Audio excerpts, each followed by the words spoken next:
Hey, welcome guys back to the farm. As you can see from the background, it's day to preparing this piece of land. One of the best ways to build a killer business in farming is built on the fact that you really have to have a plan.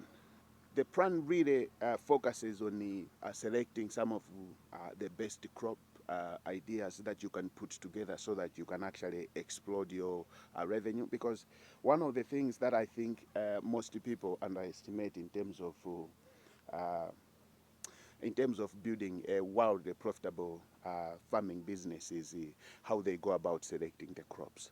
And tilling the land is the first step to building those blocks where you actually have a plan. And when you talk about putting together 40, 80, even 120 acres that you're tilling and put crops on the ground, you really have to sort of like put markers on the on your drawing board, making sure that you're selecting crops that are going to explode your profits, but at the same time also it's going to reduce the amount of work that you're doing in that. And most of you guys watching this video might not be aware of is the fact that we are doing a mixed farming here, which means it's an integrated farm where we are not only just looking at our growing crops, but we are selecting crops that we can actually grow to complement some of the farming activities that we are doing here on this farm.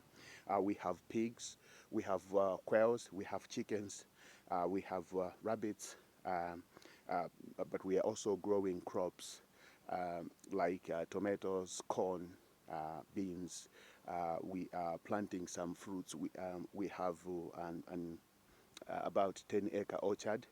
We are also growing we are also prepping a land, about 30 acres of land where we are going to grow cassava.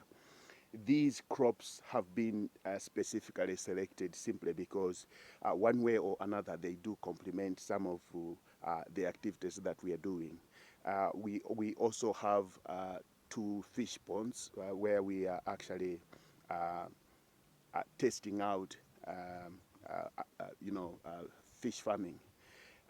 If you are not aware, one of the most expensive food products that we buy for mixing our, you know, poultry feed, our animal feed, like, you know, pig feed, is the fish meal. And one thing that we know for sure is short term we want to make sure that we are buying fish meal from producers who are selling us at an extremely exorbitant price, but we also realize that long term we're going to have to start producing that because as we are thinking about expanding into value addition on the products that we are growing here, especially like um, corn and some of the legumes that we are producing, like soya beans and stuff like that. We want to expand into producing our own poultry feed, our own animal feed, whether it's the pig feed, goat feed, quail feed, and chicken feed. We are going to be producing some of those items here on the farm, and to make sure that we are covering each and every angle for the production, to make sure that it is working properly, is making sure that we also have a pipeline where we can produce fish meal. Catfish is it's just one of those fishes that actually make up a huge percentage of a fish meal that is mixed with the other ingredients to produce some of the superior animal feed that you can actually buy on the market. We decided to make sure that we test out at least with 2 or 3 ponds where we are growing, where we are keeping those the fish, and see how we are going to fare in terms of productivity and viability of that angle. So that's part of what I'm thinking as a farmer, that you really have to think about what is it that you're doing as part of the planning to explode your revenue. And in my case, I think making sure that we are prepping the land like we're doing, but also coming with a list of good crop selection is part of the retirement plan. Because if you think about the pigs, when I first came here in Malawi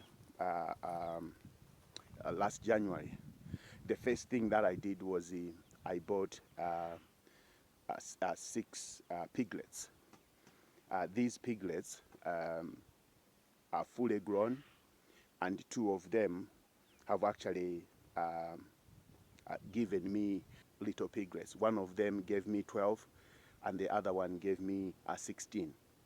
So you can see within a very short period of time, in as little as less than 6 months, I've managed to move from owning 6 piglets to actually owning about 36 of them now. This is also very, very crucial, because one thing I want to make sure that you understand is, if you're thinking about how you can go about creating a wildly profitable farming business, is making sure that as part of the plan to selecting, profitable crops, or your crop selection, you really have to think about how these are going to complement to each other in terms of revenue streams. We had a huge setback here when we got Bargoed. I literally had nowhere to turn to, just to make sure that I came up with a bit of money to support the farming productions here on the farm. But one thing that I've managed to do is, lean into the piglets that were almost 12 weeks old, right? So what I did was I managed to raise up to $1 million selling those, so that I can reinvest the money here on the farm. And for somebody who is thinking long term in terms of funding this production, if you're thinking about starting your farm, but you're starting that farm at a slightly smaller scale, probably picking up 2 or 3 pigs in the first place before you grow your crops is going to be very vital. And the reason why I think that is simply because if you think about it, right, if I didn't have these pigs in place, right, I would have not had anywhere where I could have turned to get the money that I got, so that I can keep the operations going here. And I think it applies to even you guys. If you're starting your farm, maybe starting from bringing in 2 or 3 pigs is the best way to make sure that when your pigs gives you piglets, you can actually,